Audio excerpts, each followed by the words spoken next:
BFF husbands. Hi, Hi. Take us you're through free. Yeah. take us on Facebook through the beginning of your life, because now you're a single dad of a daughter in college, made it through all that. You're a Yeah. decorated Army combat veteran. Mhm. You know, you've done it all. You do photography, you host and produce shows at the Improv and at the Comedy Store. You've done, you go on the road with the Maya Show. So take us from the beginning when you started comedy till now. Okay. So when I started comedy, I didn't watch comedy. I watch comedy. So the only comedy I knew was Wilson, um, uh, Red Fox, um, uh, Cosby, and a couple others prior. And there, that's all I knew. You know, the Panther, the old movie. My dad used to love that. So, but I believe a comic is a comedian. Period. You're either a comedian or you're not. And I know people can train to be a comedian, but true comedians are comedians. You can look at their, I can look at Maya's little pictures when she was a kid. You could tell she was a comedian. Rambunctious. A lot of comedians. I know I was always getting in trouble. I was called Mouth and Charlie Brown. That's what I was called. So, and then even on my jobs, I had used to build buildings and take bridges out and stuff. Even there, they would tell me to be, I should be a comedian. So, I finally did it, and it was scary. It was scary.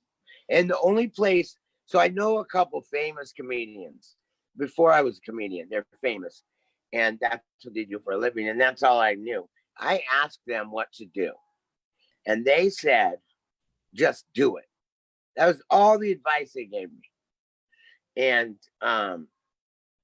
that's not what I was going to do. I vowed if I became a comedian, I would help people as much as possible to find the right streets to go down to become a comedian and perhaps become, found famous if you want.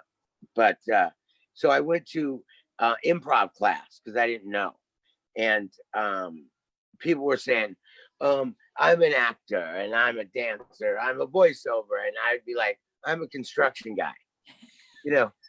That's what I am. And I work for the Disney Corporation. I'm like, well, I do plumbing sometimes, because that was the truth. And I wasn't going to call myself a comedian ever.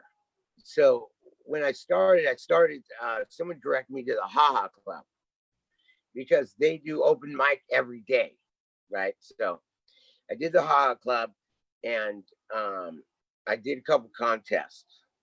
And on the contest, I noticed this is before I knew it was about money. I didn't know the clubs were about money. I thought they were really about helping you become a comedian. That's what I thought. So the first, it was easy. The contests are easy. You bring more people than everyone else, you're gonna win, right?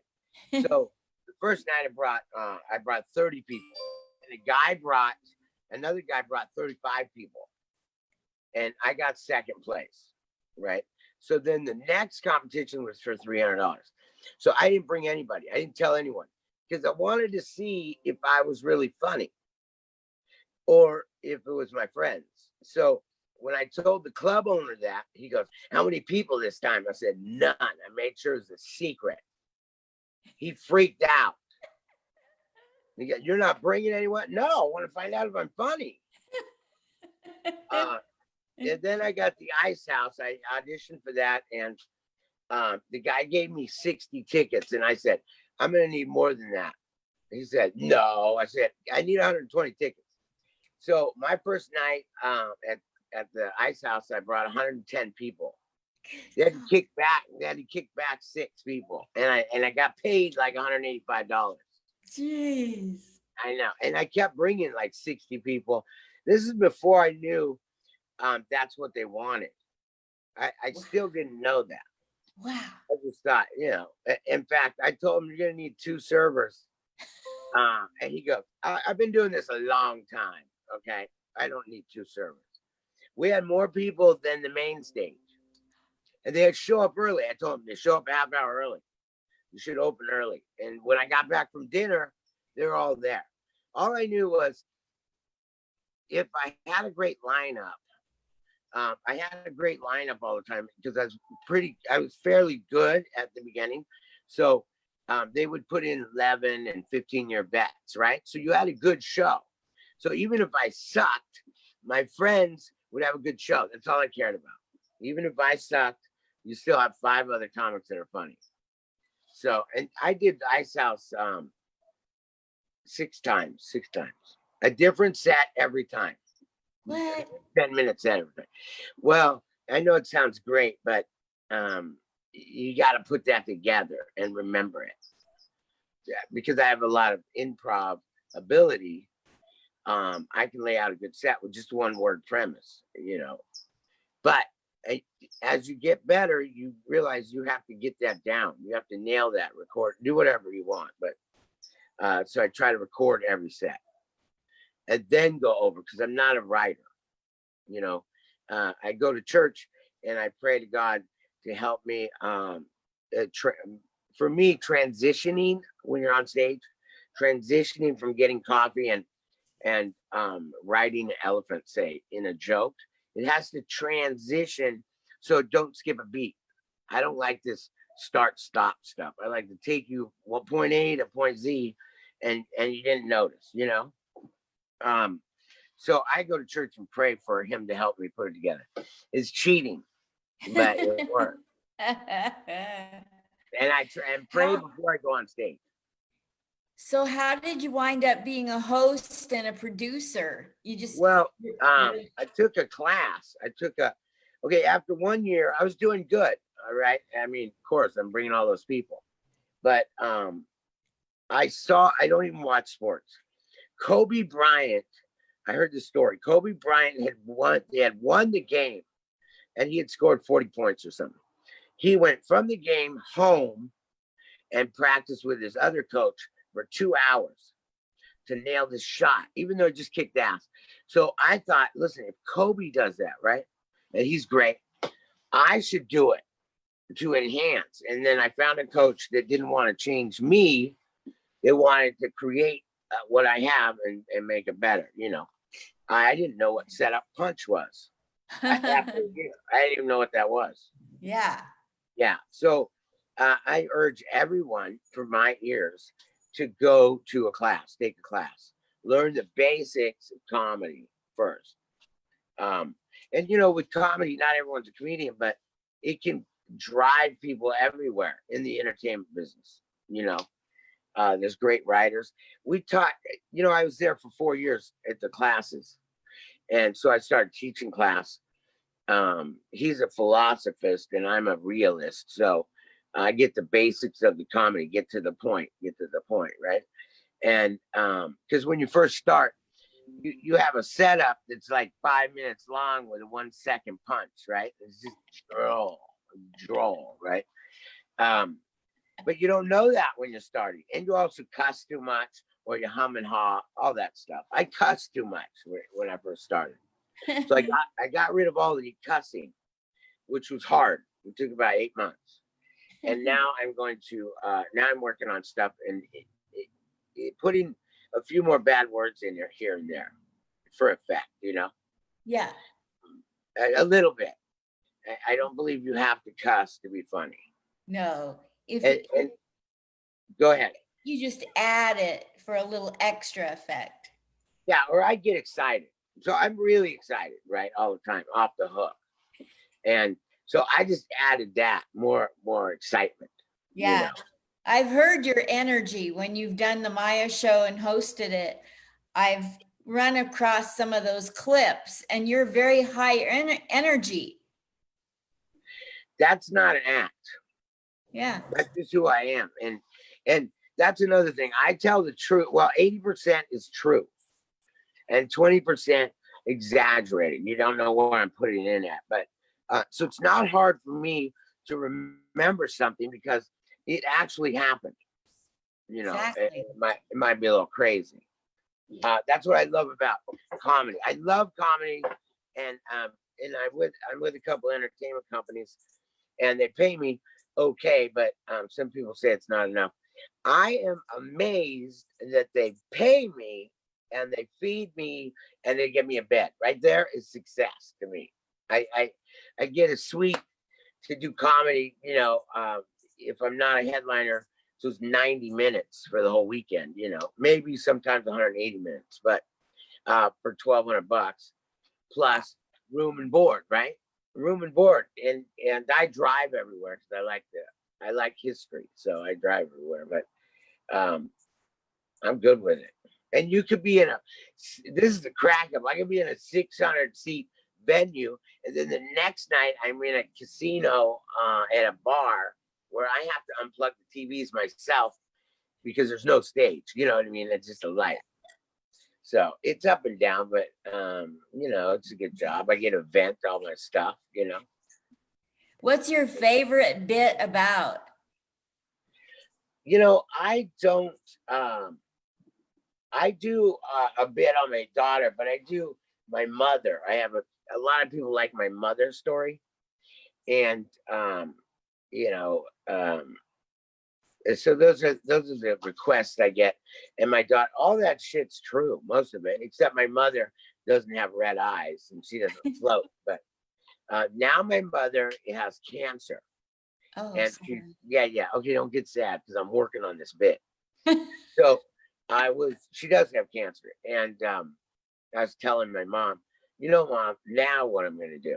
I finally nailed this mom bit, and now you come up with cancer. How am I going to make this happy and funny? So I'm working on it. She's giving me, I have a sister, so she's giving me half of everything. And as soon as she gave me half of everything, I knew she was never going to die. I'm like, we're still going. I mean, we're all right, but comedy is so I was in the service. I've been in the union and construction. You know, I've cut my thumb off. I did a lot of stuff where a lot of macho men are, you know. I've never been that macho guy, but comedy's allowed me to open up. You know, if I want to twirl on stage, I will. And you know, I've jumped on tables and finished my set. I've jumped in corners. It allowed me to be free as a human being. You know, Yeah. as a man, I don't have to worry.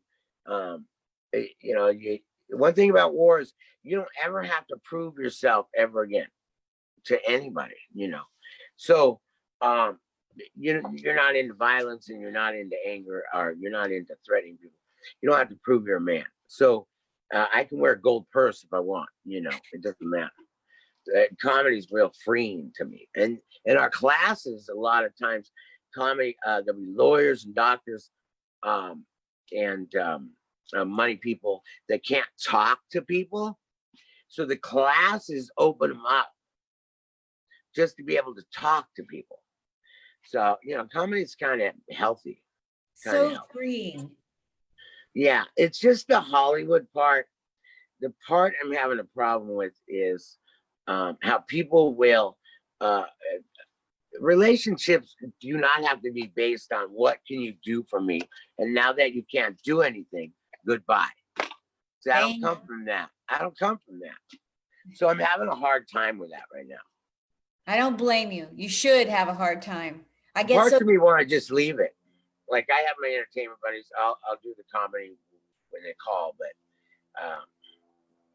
and the backstabbing and the running over for what? For what? ridiculous. For a no paid gig? Exactly.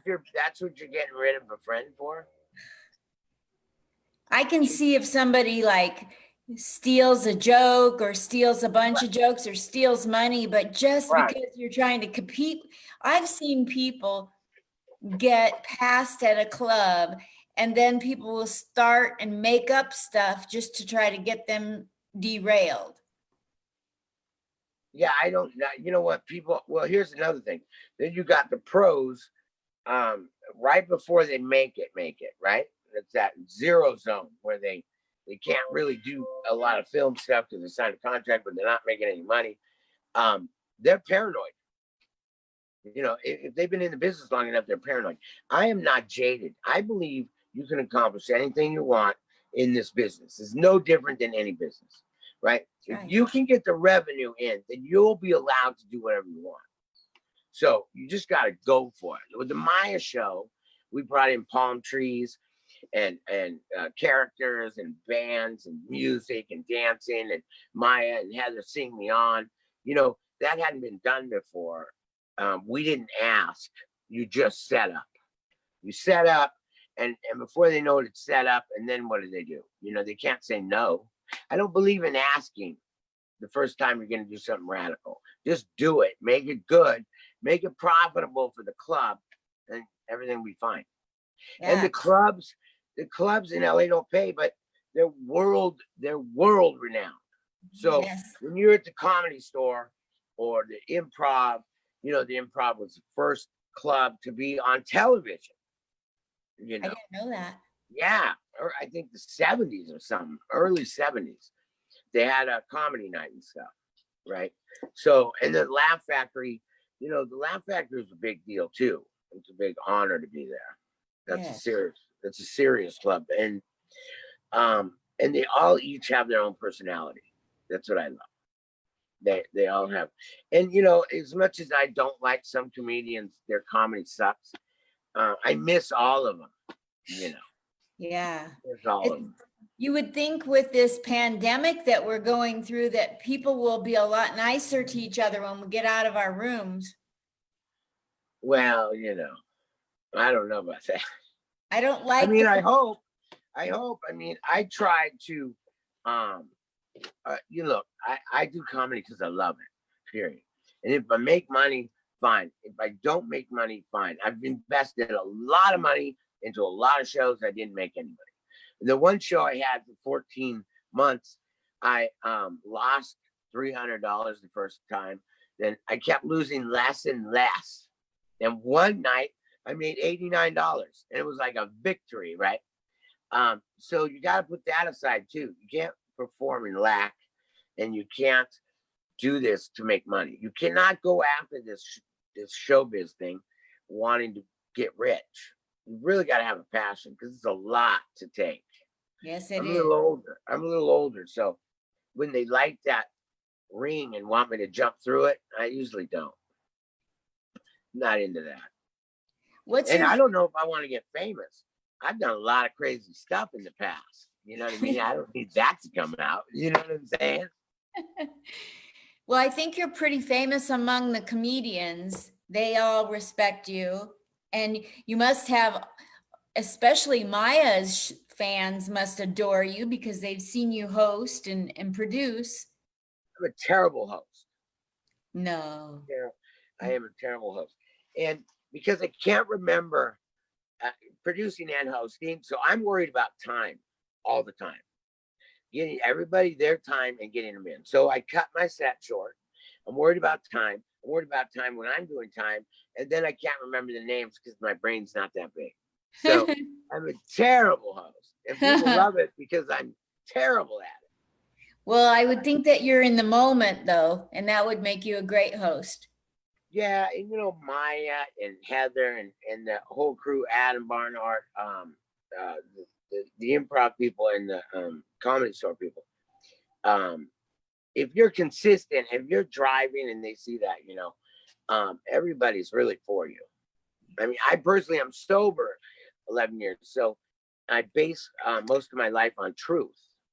You know, I don't lie, and I don't have sex with comedians because I probably can't. But if I could, it's not good for business. Like there's too many unsafe places. So when I also did an open mic twice a week for 4 years at the downtown, and my goal was for women and even smaller men and picked on people to have a safe place, right? Nobody's gonna mess with them, and that's all I want. I want people to have a safe place. That's awesome. What a legacy you're leaving.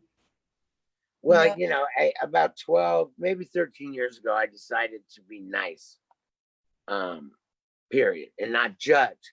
Like I used to judge. You didn't do what I did, so I don't even want to talk to you. Now I try to accept people for who they are and what they are. And my big opening is actors and actresses and comedians. People have done this their whole life. This is their dream. I admire them. It's such a hard thing. I can't imagine because you got to do all this work and maybe get paid, right? And so the 75, 80% of the time you don't. And in my line of work, I do work and I get paid. So it's an admirable job, and it's very, very tough. Very tough. You have to be so tough to make and to stay soft, Oh yeah. and to do like whatever you're gonna. My philosophy is that whatever you're doing, do it to benefit other people too, and it will come back to you. Like you cannot outgive the world. If you give good things to other people, there's enough good in the world that I can give a compliment to people when they get off the stage. I can help them with their comedy, and it's all going to come back to me in a good way. You can't outgive the world. And you can't be, there's comics out there that, tear me up. But that's me, my ears, right? My ears are not the world's ears. And let me tell you, what I don't like doesn't mean a dang thing. It doesn't mean it's not sellable, and you can, I help comics. I have a couple seasoned comics. I talk to, one I talk to every other night and help them build their hour set. And another one is every day. We do about an hour and a half. And for some reason, I can't remember all my sets, but I can remember your set if I heard it once. And so then if you give me your whole comedy book, then I can put it in order because the order is already made. You just, comics tend to switch it up. For what reason, I don't know. If it comes 1, 2, 3, don't mess with it. Let it fall in order. And if it's semi-true, I love true comedy. So if it's semi-true, let's just go in order. That's how it happened. That's how it is. So it keeps me fresh. Maya was always on me to be get my punchlines because I can do a whole show and never get to the punchline. It's funny. Ever. But everyone's laughing. But she is a pro. So when I get off stage and I kill it, she will tell me, you didn't even get to the punchline. Or she could tell that I slipped on some stuff. Yeah. And I've trained for, because when you're headlining, you got to do 55 minutes, not 54 minutes, not 56 minutes, you got to do 55 minutes. And they're paying for that. So I have trained for a 55-minute set, got up to the 55-minute set because I bring 2 camera people each show. So I get the Maya taught me all that. So I grab all that. I have done a whole different 55 minutes to where the guy who was working with me was like, what is that? Where did that come from?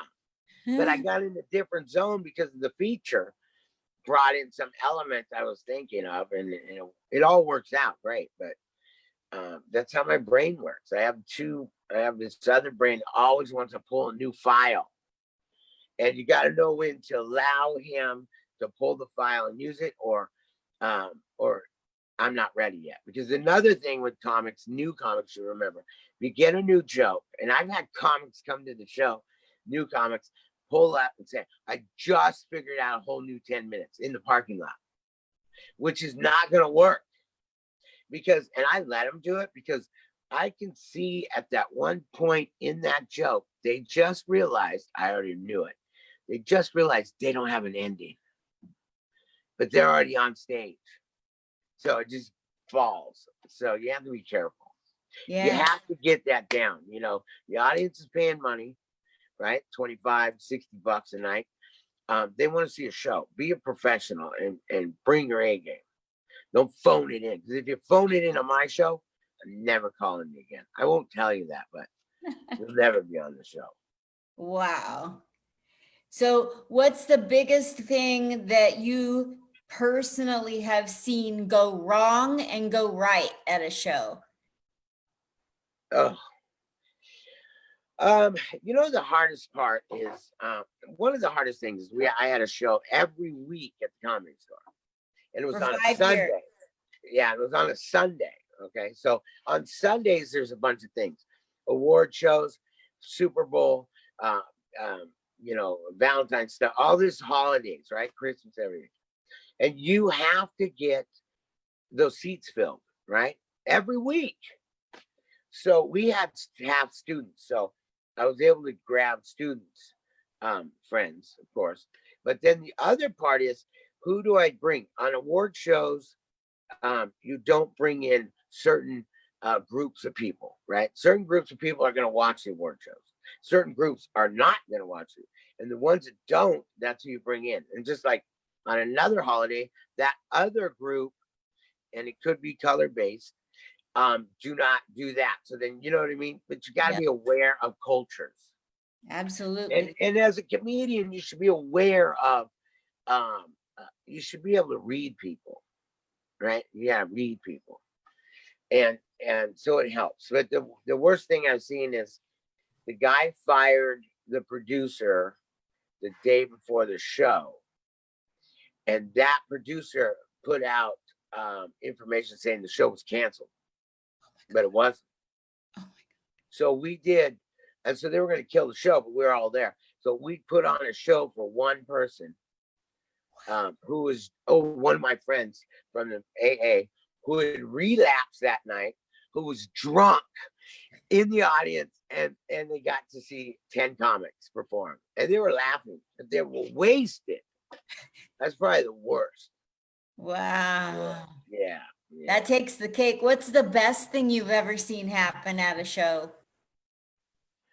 I've had a lot of great shows, and at the Comedy Store, what I try to do for the audience is I go down to the kitchen, and either Bill Burr's down there, right, or Chappelle's down there. Somebody's down there, and with Chappelle, you got to be careful when you put him on, because he may take up the whole show.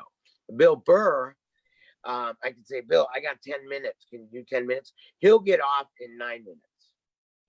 He's a pro, but he'll be eating in the kitchen. He'll come up and do the show. One thing at the Comedy Store, you can always pull the stars down there. So it's good for the audience, and then it's good for us to see how the pros do it. Oh man, yeah. Margaret Cho was there every week for about 3 months, and then she was training, and Margaret Cho, I don't prefer her comedy, but she is a pro. She can bring this is a pro to me. Maya does this too. They can bring the audience up, pinnacle, and then drop them down, and then bring them back up. Maya can be in a killer set, get some hecklers. This is amazing. I don't know if you've seen this.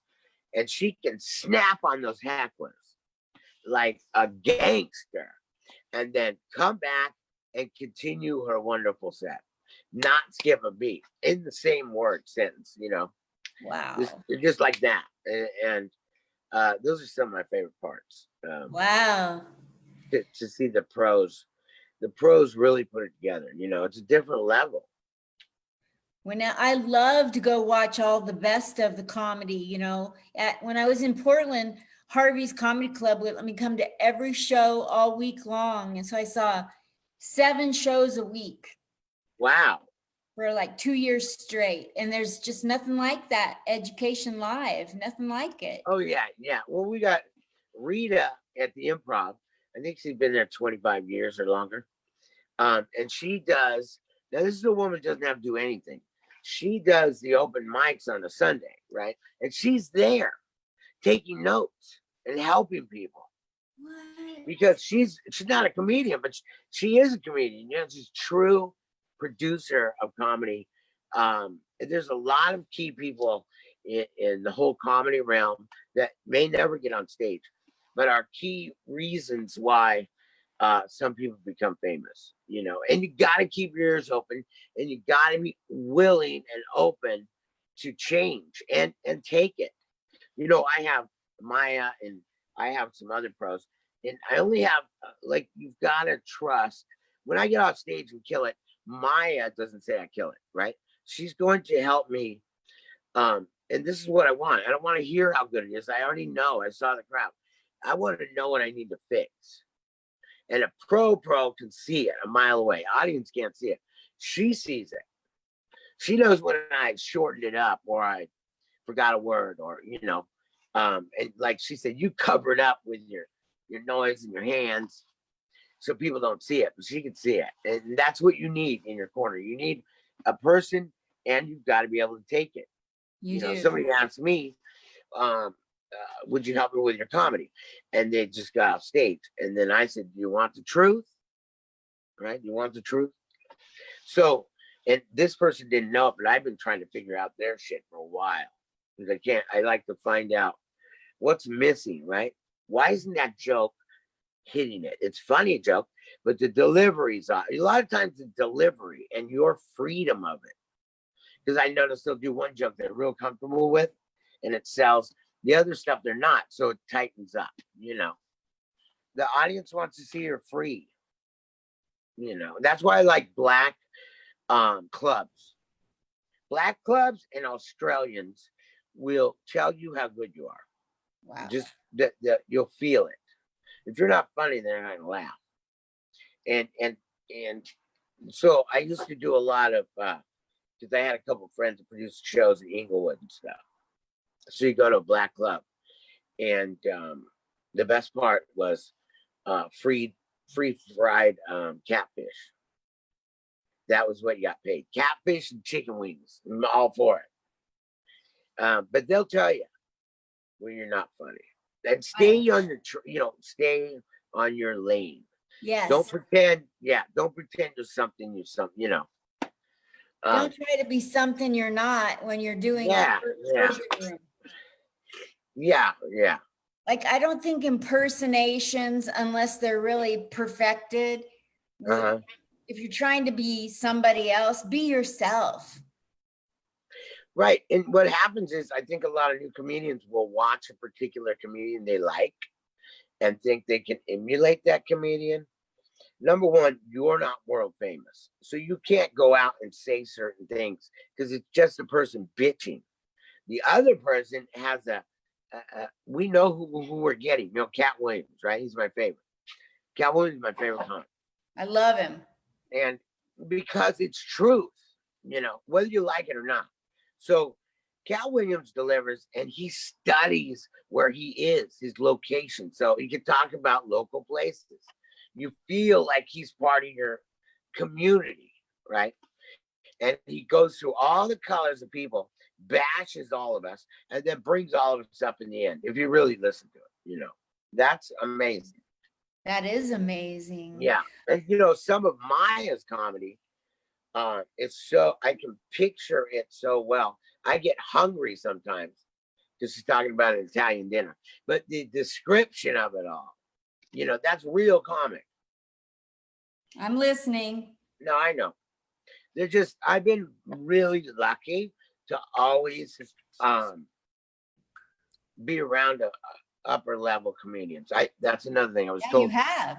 You should hang out with comedians that's better than you. Period. Always. The problem is a lot of new comedians think they're old comedians and they have 3 years comedy time. I've got 3 years now, So it's different personalities. That's one thing doing these interviews has taught me, is that 6 years in comedy, which I have, is nothing compared to, like 14. I put a lot of hours in, not so much this last year or 2 years, probably 2 years.